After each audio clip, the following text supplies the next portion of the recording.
It's the Hero Show. Welcome to the Hero Show, everybody, where every week we seek inspiration from great men and women in order to become the heroes and heroines of our own lives. So you are here with your hosts. I am Andrew Bernstein. You are Robert Begley. How you doing today, Robert? Oh, I'm doing great, Andy. Today we get to talk about a discovery that was maybe as influential as the fire and the wheel. Certainly, as far as human knowledge goes, it ranks up there. Boy, books, books, books. Absolutely right. We are discussing, of course, Johannes Gutenberg, whose 15th century dates what 1400 to 1468, the inventor of the printing press, which I think, and I'm not alone in this, is the single most important invention in history because it enabled the mass production of books and therefore the widespread availability of knowledge. It's enormous. Whether it's the most important or not, it's on anybody's short list of the most important, and it's a tremendous advance for human knowledge. So Gutenberg definitely deserves his day in the sun on the Hero Show. Yes, he does. And some of the themes, Andy, that we want to talk about is that let's unpack some of these revolutionary benefits that his printing press created. Also, why are heroes recognized after they're dead? During his lifetime, sadly, he didn't get to celebrate that. And then he basically went bankrupt in trying to make a profit out of this machine. And what's the role of investors? Today they're called venture capitalists. And how important are those people in having inventions come to fruition? So those are some of the topics that I'd like to talk about today. Yeah, those are all good questions. What we know for sure is that, and it's extraordinary that there's so much about Gutenberg's life we don't know.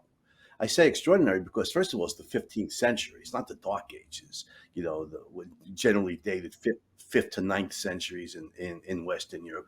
And second of all, this is Germany. It was one of the most advanced cultures in the history of the world.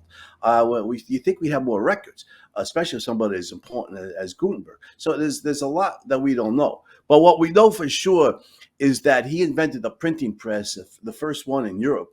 There may have been printing presses prior to that in other parts of the world, but this is the first one in Europe, and it revolutionized the advancement of human knowledge. I mean, prior to that, books had to be written by hand, copied by hand. Imagine you have, imagine if they in Western Europe, the works of Aristotle was recovered during what they called the medieval Renaissance, the 12th and 13th centuries, when Thomas Aquinas, of course, a major player there. Now you have the work Aristotle's metaphysics, let's say, or Nicomachean ethics, available for the first time in many centuries. So you got to copy, copy. First, it had to be translated from Arabic because the Arabs had translated from the Greek, from Arabic into Latin, the language of European scholars. And any copy, you want 10 copies? Well, you got to copy them out by hand. I mean, that takes forever. Gutenberg's printing press revolutionized the transmission of knowledge. So he's a superstar in the field of technology. That's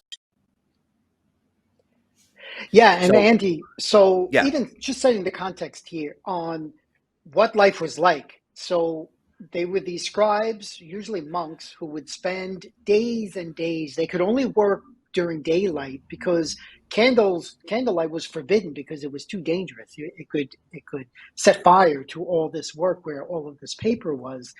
And yeah, that'd we're be hard coming on off the 100 eyes too, doing that kind of close translation Yes. by candlelight. Yeah. So we're coming off the Hundred Years' War in Europe. We're coming off the Black Plague that at least a quarter of the population had died. So this could account for some of the records being lost in Gutenberg's life. But the other thing was mistakes.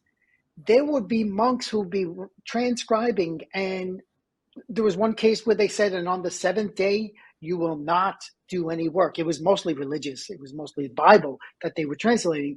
And he wrote, on the seventh day, you will now do any work. So one little letter that's off, Andy, and it changes the whole nature of the sentence and of the book and of the meaning. So you're at the mercy of that as well.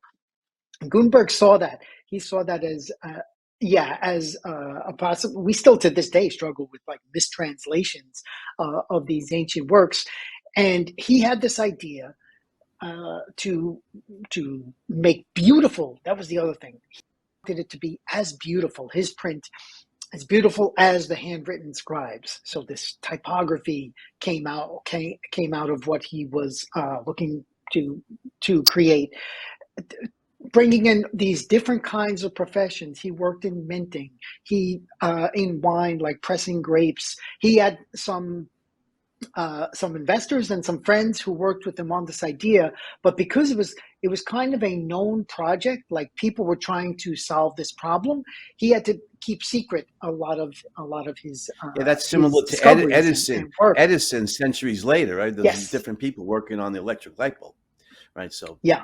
trying to solve that problem. So you have it's okay. Yeah, you're right, Andy. Yeah, go ahead. So you have this population that is sadly largely illiterate. Most of the works are Bibles that are being done in Latin.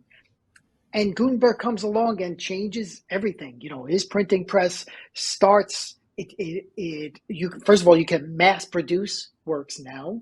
You can have different types of works. The first thing I think he did was actually indulgences.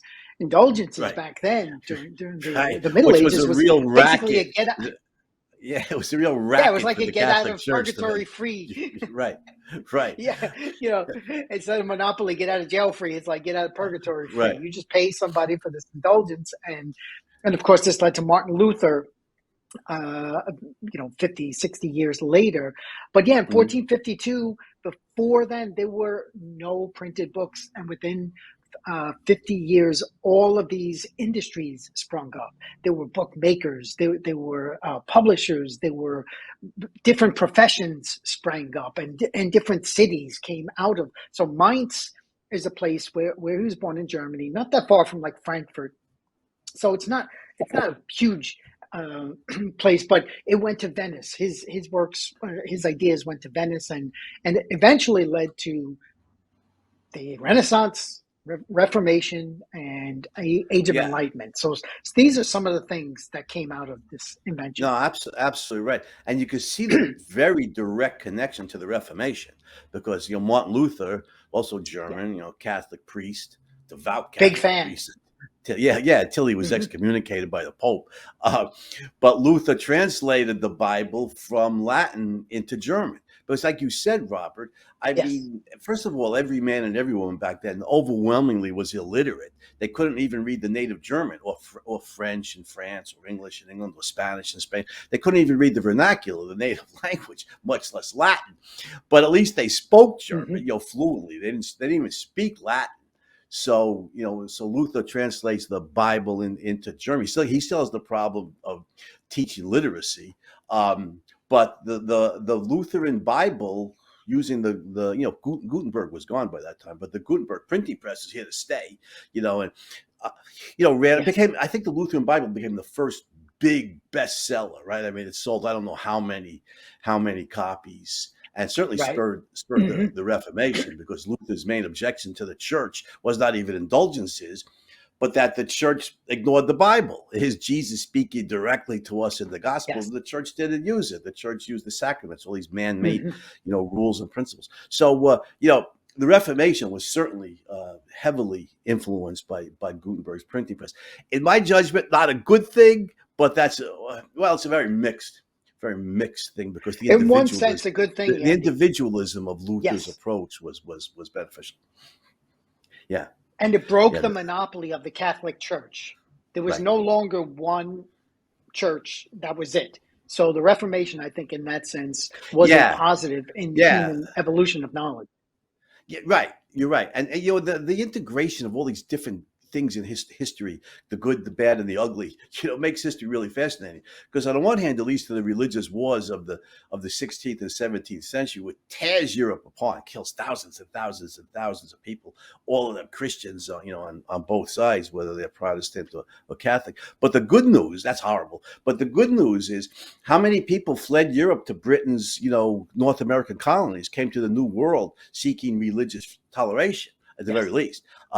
And then, a Mm-hmm. century and a half later in the American Revolution, people like Thomas Jefferson and James Madison really emphasized religious freedom. And James Madison wrote it right into the First Amendment of the U.S. Constitution. It was a huge step forward. It's a huge advance in human civilization. So it's really, history is fascinating. But, and like I said, Yes, the good, it the is. bad, and the ugly. It really is. But Gutenberg's printing press is a gigantic step forward. I mean, it's now we can mass produce books, use them. They're written in the in the vernacular now, in German in Germany, and English in England, and so forth. And you could use them using phonics to teach kids how to read, and the literacy. It helps grow the literacy levels. Yes. When you have books widespread in the language spoken by millions of people, because they already know the verbal symbols. Now all they have to do is match the verbal symbols with the literary ones, and learning to read them becomes much easier. So this is a gigantic step forward in human civilization. It's gigantic. I don't think it can be Yeah, Andy, overestimated how important including this is. no, and just following up on that theme, Andy. Back then, you could only write the Bible, and it could only be in Latin. So the printing press allowed this specialization of languages. So German could now, by the time Martin Luther comes around, he can write in German, and Chaucer in England can write in English. And now we're getting this, all of these different local communities have their own languages now, which, similarly just gives rise to a wider breadth of knowledge just in different vocabularies. So let's move on to his own lifetime. This idea of heroes. Ayn Rand, novelist and philosopher, and one of my favorite descriptions is where she talks about a hero who was just basically persecuted. We can't say Gutenberg did have some tough times in his life. I mean, his business was taken away because he defaulted on paying back the proprietor. But during his lifetime, he died. It was like he came, he lived. He did this European history. You're born, you live, you die. That's it. No, but this man did this thing, and it's only later that that we recognize him. And there's monuments in Germany, all over the place. There's modern, there's in the galaxies we're naming things after him. So, Andy, speak to this idea about how innovators tend to be persecuted in their lifetime and recognized only later. No, that's a good point, Rob, and that's very common. And by the way, you mentioned Ayn Rand, and everybody out there, if you haven't read Ayn Rand, like Rob had said, a brilliant novelist, philosopher. She wrote my all-time favorite book, The Fountainhead, and an Atlas Shrugged, brilliant novel. Me too. Yes. But the Fountainhead is brilliant on this theme. Everybody should read it, on the struggles of an innovator within his own lifetime. Very difficult to gain recognition in your lifetime, and it's almost by definition, Robert, because if you're an innovator or if you're revolutionary, then you're overturning the received wisdom of your era. You're going against what people have long held and long believed, and that's an uphill struggle. And very, very often, in your own lifetime, you're reviled, you're fought against, you're called all kinds of names, you're insulted and everything. But these great innovators in history, whether it's people like Socrates in philosophy, or Copernicus and Galileo in astronomy, Darwin in biology, and so on and so forth, Pasteur and who was a chemist, but who revolutionized our understanding of disease with his germ theory and so on and so forth. Very often these guys, let's put it this way, they say if you want to be a writer, you got to be a tough guy because you're going to get edited, you're going to get criticized, you got to have a tough skin, and you got to be willing to do all the editing and just keep your baby that you gave birth to. Your baby is now being chopped apart by editors. But even more so, if you're going to be an innovator in any field, you got to have a rhinoceros hide, man, because you're going to get fought against in battle. You're going against the received wisdom, perhaps of centuries, and it is an uphill struggle. But in a free society, here's the political part. In a free society where you're free to speak out, you're free to lecture, you're free to write out your theories or your reasonings for the why the new ways of doing things are superior to the old ways. In a free society and in the long run, if your ideas are true, they'll win out, because the most rational people will see the arguments, will see the evidence offered on behalf of your conclusion, and realize that what you're saying is true and what your enemies are saying is false. And it can be a long uphill struggle. But in free countries, or the relatively freest periods of history, the great revolutionary thinkers have generally won out. Whether it was in classical Athens in the 5th or 4th century, or in the Renaissance Italy, or in Enlightenment Britain, or 19th century America, all these advances in every field, they win out. So freedom is necessary for the innovators and the revolutionaries. But they're going against the entrenched beliefs of society. So you got to be prepared for major struggle. Mm-hmm. Yeah, perfect, Andy. So sticking with that theme of freedom, the freedom to invest in an idea. You see an idea, and we've talked about this in past episodes with J.P. Morgan seeing the ideas of Thomas Edison and wanting to invest to electrify or light up an entire city, things like that. In this era, Gutenberg didn't have enough money, and it was expensive to put together a press, and it took a long time. And he's testing these new ideas, doing a lot of trial and error.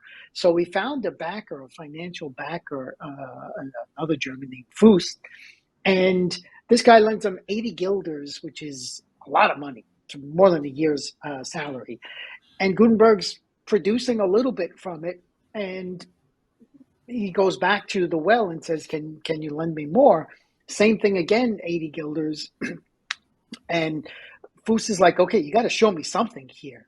And finally, Gutenberg shows him like a couple of pages of the Bible, and Fust sees that there is a possibility here, but it take too long for profits to come from this. Gutenberg estimated like I could make 180 Bibles and they would cost X amount of money and this will pay back. Fust basically takes him to court, wins the case, and then wins the property rights to all of his machines and the discovery. But this idea of putting your financial risk, into a product, that is, today we call it venture capitalists. I mean, lots of what happens in Silicon Valley, and this is the benefit of banks and just financiers who see these ideas. And I just want to talk a little bit about their importance in moving society forward. Yeah, Gutenberg. Gutenberg certainly struggled, as many innovators do. And this is the 15th century. Is still a feudal society. I think we could put in a plug here for by contrast, a plug for capitalism, Robert, because in a capitalist society, late 19th, turn of the 20th century America is a perfect example. Certainly in the northern states, where there were no brutal Jim Crow laws, oppressing Black American citizens. But most of the innovations came in the North, which is not an accident. Mm-hmm. But the principle of individual rights means that the revolutionary thinker can like I said, can speak out, can write, can lecture, could demonstrate his technology. Whether if it's a new technology like Edison's electric lighting system or Alexander Graham Bell's telephone. And with that kind of freedom, we've seen any kinds of advances. More wealth is created. There are venture capitalists, like you mentioned. Then J.P. Morgan, good example, backing Thomas Edison. Uh, you're able to Mhm. attract investment money in a society. You're able to go into start your own business. You don't have to go against the apprentice system, of the feudal, the guild system, and apprenticeship of the feudal era.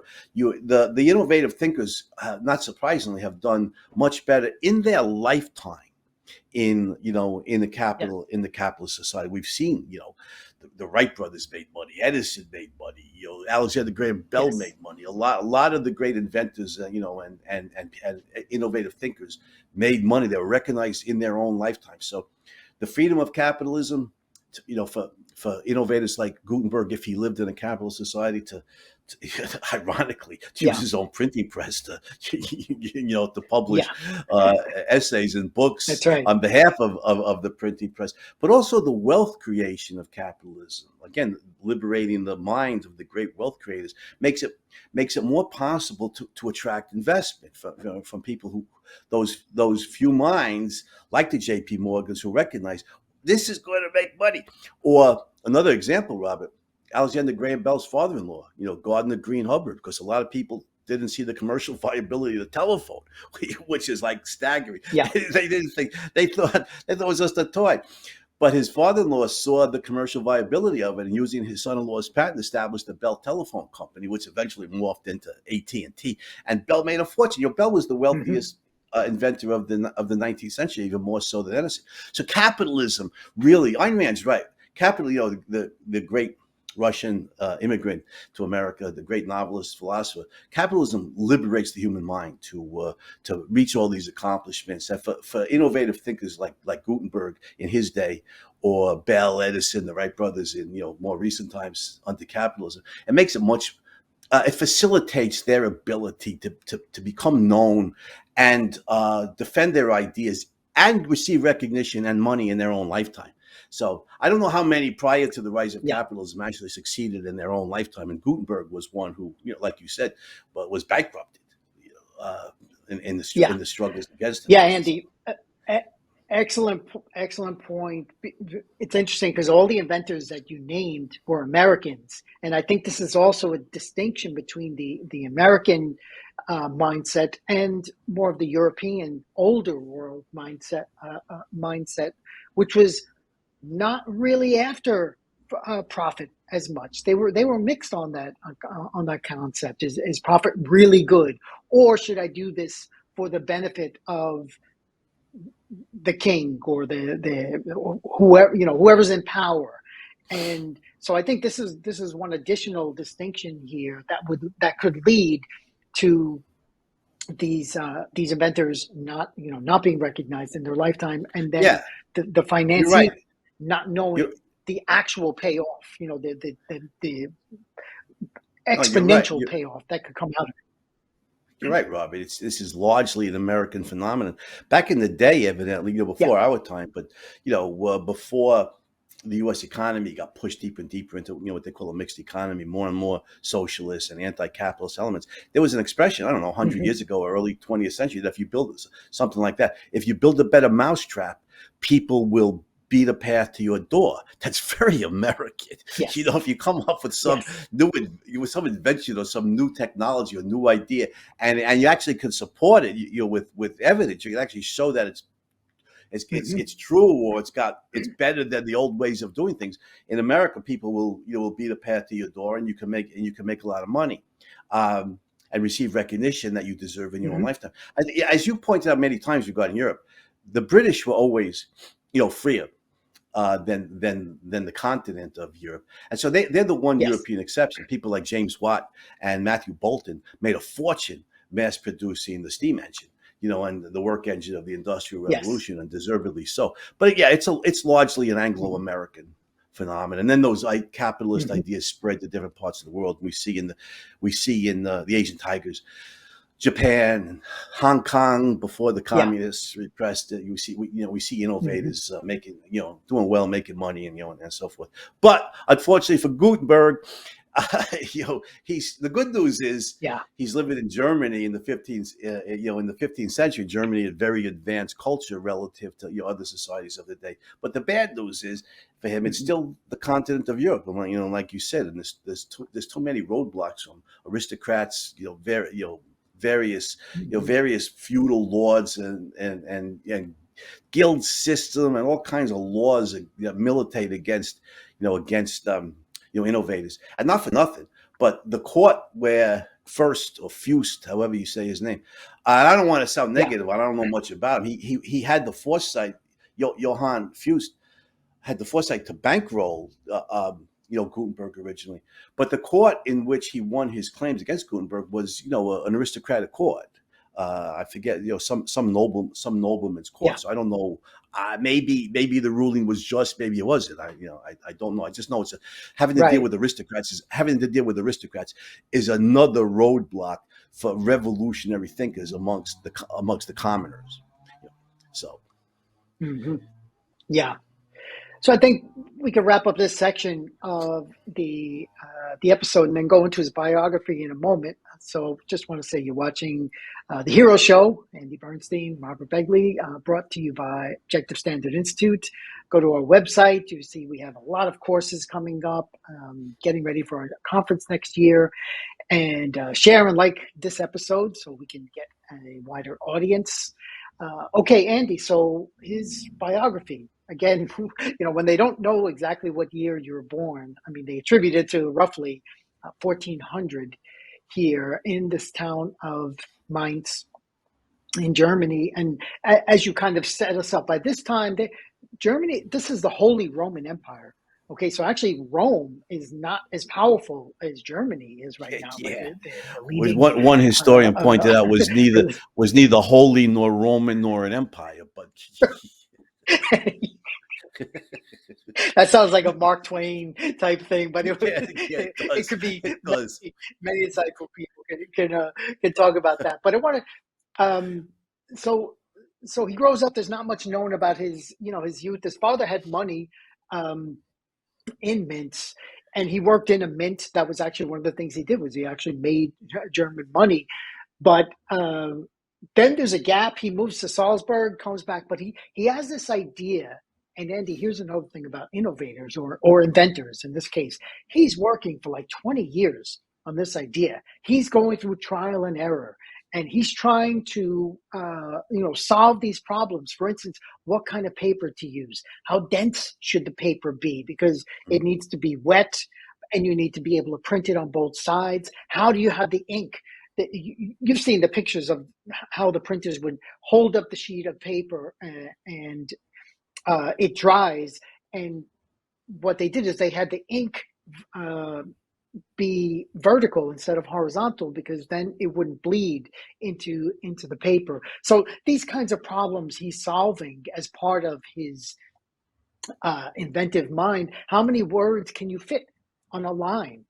His Bible was 42 lines, and that was, paper cost money, ink cost money, all these things cost money. And Gutenberg's constantly looking for ways to improve this. And it takes him from this, 1430s to 1452 is when they credit him with the discovery of the printing press. Yeah, and I don't know much about the technology. In fact, I know nothing. But what I do know is that he combined We could various show a picture of elements. it, Dylan, if you don't mind. Yeah, here we go. Yeah, thank you, Dylan.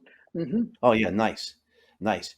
That Gutenberg was able to combine various elements into a practical system that permitted the Yeah. mass production of printed books for the first time in Europe. And by the way, I've heard that they had printing presses in other parts of the world prior to this, but I'm not sure were they as effective as Gutenberg's. I don't know. No, or they no in China. Actually, paper came from China, so that was a good confluence of discoveries because once paper came over from China, that made the mass production a lot easier because they used this vellum, which was like from a calf, and they had to kill like 50 baby calves are babies by definition, in order to have like a page. I mean, it was, so he Well, saved, at least we could get the veal. At millions least of we could dead get veal out of it. At least we could get veal out of it, though, right? I mean, if have some veal parmesan. But anyhow, Few things I like in life more than veal parmesan. But go ahead. Go yeah, ahead, yeah. Andy. No, I hear you. So then there was the printing press prior to that in China, but it wasn't as effective as Gutenberg's. Is that right? Because I don't know the history. All lasting. Andy, when we talk about these discoveries, these earth-shaking discoveries, okay, maybe they did something in China. It didn't last. Didn't have an effect. Yeah, there's Just no same thing with history of Columbus coming to America. Leif yeah, there's Erikson no came to history America. of There was no impact. right. There's Exactly. no Yeah. history of mass This is what publication in China launched. that I know of, right? So No, so yeah, no, exactly, so exactly. right. Yeah, so it was Gutenberg. He gets properly. He gets the credit for this, and there's a lot of physical labor involved. You have to take these ink, uh, sponges and press down the words. You have to pull these levers. You see what the man's doing in the middle there. And so there's a lot involved, and it's not a one-man shop. There's not something that one person can do. So Gutenberg had to hire. This is one reason he Yeah, didn't you have can see money. He had to hire. there's like a dozen guys in this picture, Yeah, right? exactly. Yeah. So that was one of the problems to solve. And again, by the time 1452 comes around, he's solved this problem. He just has not found a way to financially make it Yeah. profitable.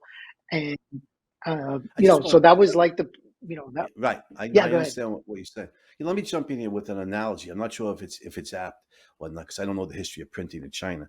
But what you say reminds me of Henry Ford in a way, because prior to Ford, there were engineers on both sides of the pond who were building automobiles, and it was a few. There was a few of them, and rich guys had cars, and they used them for sport, for racing. But Yes, there was no automobile industry, and until Henry Ford realized that the automobile would revolutionize personal transportation in America and eventually around the world. And he started mass producing automobiles. Now you have a automobile industry. That's what it sounds like to me. I don't know. I could be wrong about the printing press in China. That maybe the printing press was effective.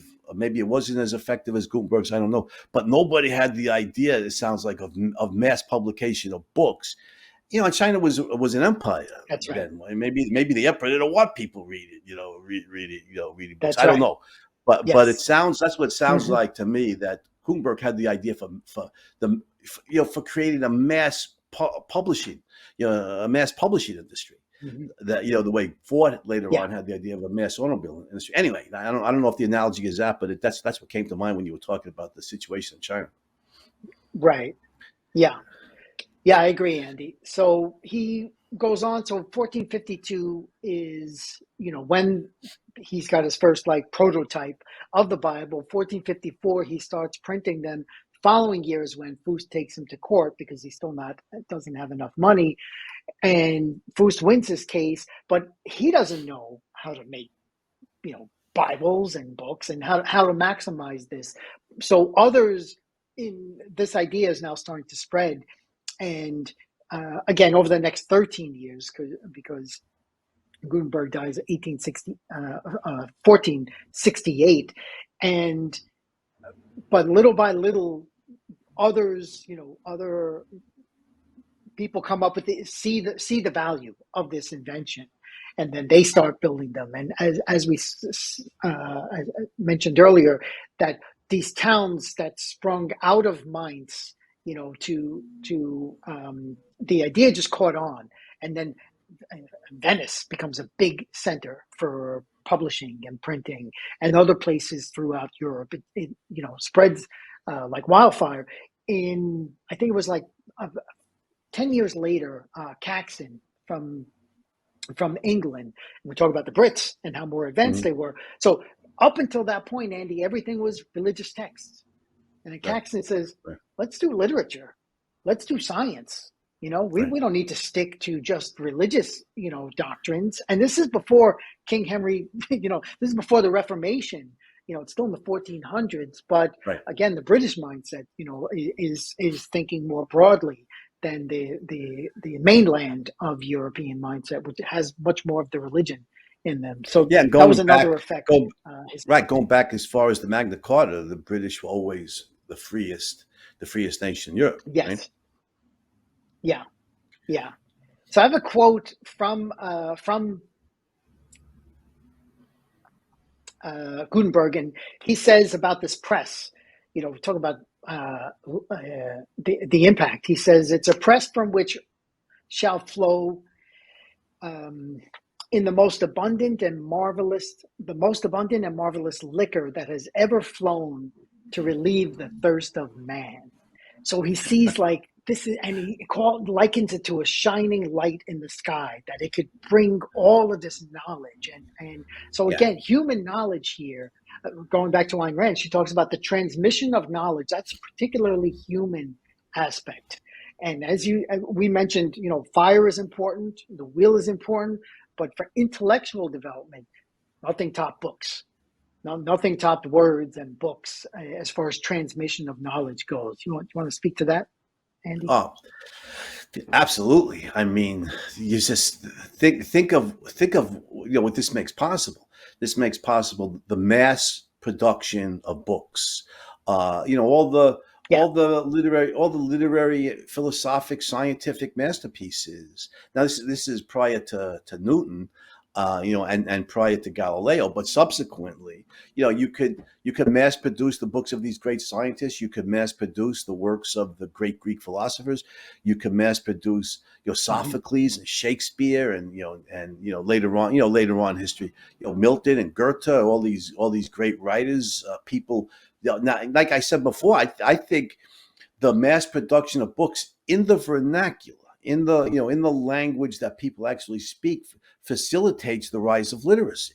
Because in Gutenberg's lifetime, Yeah. it had to be close to 100% of the commoners were illiterate. Certainly 90 something percent of the commoners Yes. were illiterate. And I Yes. think the mass production of books Mm-hmm.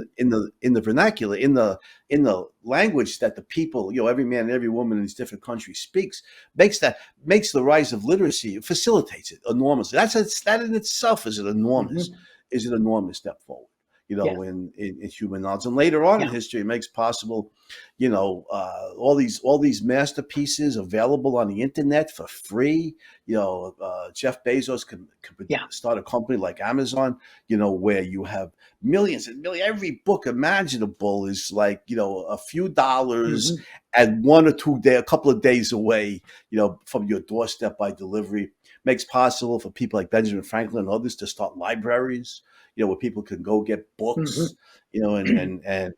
read. I mean, just think. The stories they tell about Abraham Lincoln just come to mind, that he would walk, something like 2 miles to his neighbor's cabin to borrow a book.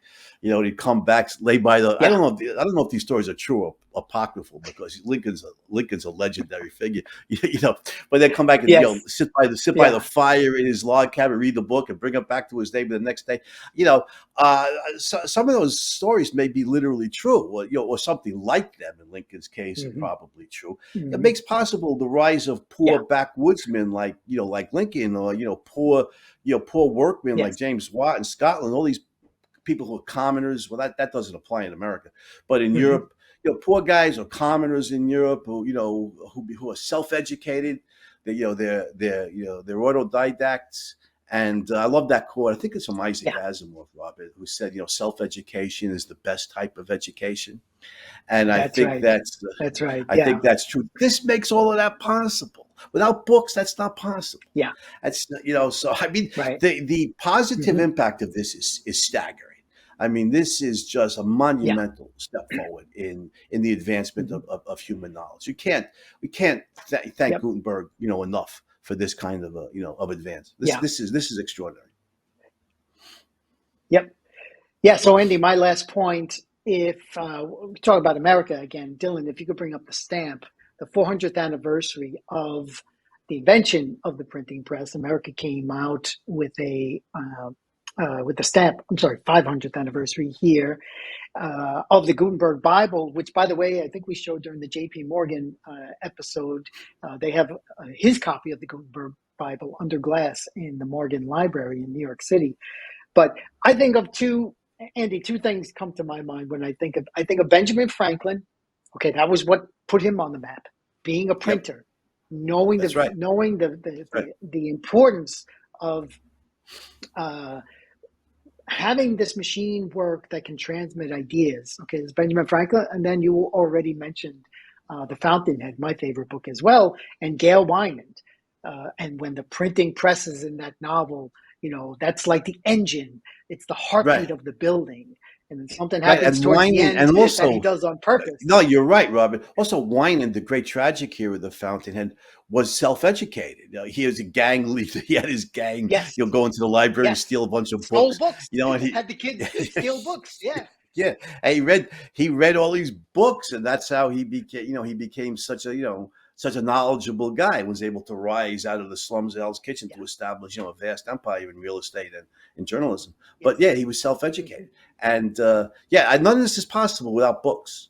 And the widespread Yeah. availability of books, which means they have to be mass produced, just like automobiles have to be mass produced in order for us to all have cars and be able to drive. Books have to be mass produced for people to be able to read and gain knowledge. But prior to Gutenberg, this was not And possible. After newspapers Gutenberg, too. it became possible. Yeah, newspapers For also. that. Right, right. Right, which was his empire. So I think even Ayn Rand is giving a nod to Gutenberg's powers as an inventor and the impact it can have, mostly for good, but also for some bad. I mean, Mark Twain said that there's been some bad ideas that have also spread through Yeah, books, well, and yeah. I that's the mean, constant challenge that we yeah. face. Oh no, absolutely. I personally, I think we could start with the Bible, but go on to and the Quran and these religious fantasies. But even worse, in my judgment, Marx and Engels, the Communist Manifesto, Hitler's Mein Kampf. I mean, this is a virulent poison. It was Yeah, responsible for the direct murder of tens of millions of innocent, human yeah. beings. So yeah. Mm-hmm. But We can't Gutenberg yeah, it for was that freedom of though. speech. That's With not what freedom of happened. speech, yeah, with freedom of speech, bad people have the right to speak too. The good news is that in a free society, the good people have a right to rebut them, and with evidence. And I think we can rebut the ideas of Marx and Engels and Hitler, uh, and I think Ayn Rand, we mentioned a number of times today, in her great novel Atlas Shrugged, which if you haven't read it, guys, read it. It's a great mystery story, and it's very philosophical. I don't want to give away anything that would lead to the ending, but in a free society, honest people, rational people, great thinkers can rebut the evil. But yeah, you take Mm-hmm. Cool. you take I mean, where did Karl Marx go to be able to gain the freedom to write and publish? He left his native Germany because Germany, they exiled him, London. right? Yeah, Yep. he goes to Britain, capitalist, individualist Mm-hmm. Britain, where he's free to write against capitalism and individualism. So yeah, that's Mm-hmm. the yeah, that's Mm-hmm. there's bad stuff that happens in a free society too. But that's why we got to be Yeah. eternally vigilant and stand up and present, rebut those evil ideas, and stand up for reason, individual rights, and political economic Yeah. freedom. Which anyway, so Gutenberg made possible so many great things. Yes. Is there anything else you wanted to add before we salute the great And man? he is recognized. We can show one last graphic of the statue of him. So Germany has honored him. There are many statues of him, but there's one here with him holding, a printed scroll and his machine that he invented down on the bas relief of the statue there. So thank you, Gutenberg. We have all Yeah, benefited from yeah, yeah. your The labor. the Mm-hmm. greatness and the goodness vastly outweighs the harm here by many orders Yes. of magnitude, and makes it Yes. possible for the good guys to mass produce their ideas to speak effectively against evil. So I say thank you to Herr Gutenberg for this enormous advance Mhm. that makes possible the widespread dissemination of human knowledge. So we want to, thank Okay. Johannes Gutenberg and remind you that next week we will be back once again on the Hero Show to discuss the achievements of other great heroes and heroines, always seeking inspiration from them to be the hero or heroine of our own lives. So we'll see you next week, everybody. We'll be back again on the Hero Show. Strive for a more heroic life, all of us.